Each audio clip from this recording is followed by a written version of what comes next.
Under the circumstances, it could be time to pay India a lot more attention. Dr. Shashi Tharoor is an Indian Member of Parliament and former senior UN official. His latest book is Pax Indica, India and the World of the 21st Century. He spoke to me from Melbourne, where he was speaking at the Institute of Public Administration Australia 2012 International Congress.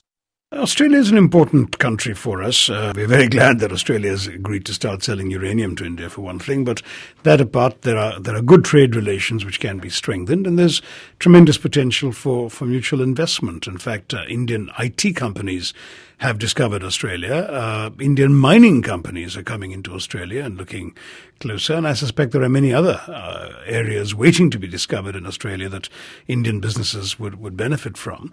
In turn, Australia could well look at India as an important market, as well as an important source of the kind of intellectual contributions that perhaps Australian companies don't have enough people here to make. On the geopolitics, have we been too slow as a government? No, I wouldn't say that. No, I think that there have been some setbacks. This whole business a couple of years ago about Indian students being assaulted in Australia and the resultant media hysteria whipped up in my country by a frankly irresponsible tabloid journalism of our television channels, that did contribute to a bit of a setback, and I think Australia has done well to recoup from that damage, which it clearly has. And I think now we need to look forward and move positively. And don't forget there are lots of positives in the relationship. And is it now possible to be friends with China and friends with India and friends with the United States in a way that it wasn't 20 years ago? Yes, I think it is. I think we have moved away from the binary world of the Cold War when you really had to choose between one superpower and another. One of the things that's so different about this era as opposed to that one is the extent of the interpenetration between the two principal powers of the day. The Chinese have got $3 trillion or something of American Treasury bonds at the moment. The American economy could, in fact, literally collapse if the Chinese wanted to pull them all out in one fell swoop.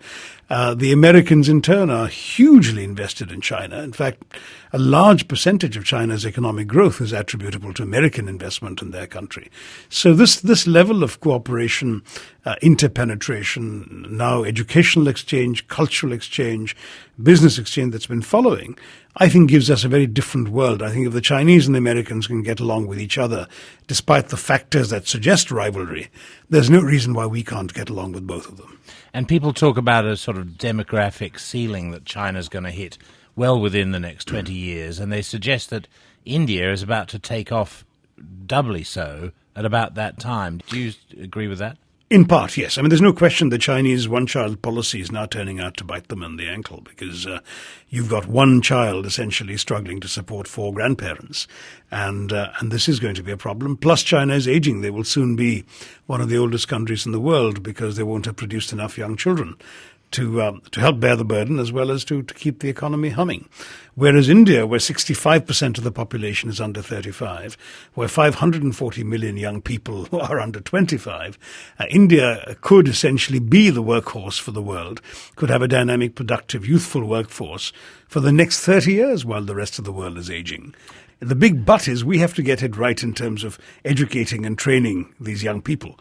Because if we don't do that, our demographic dividend could turn out to be a demographic disaster.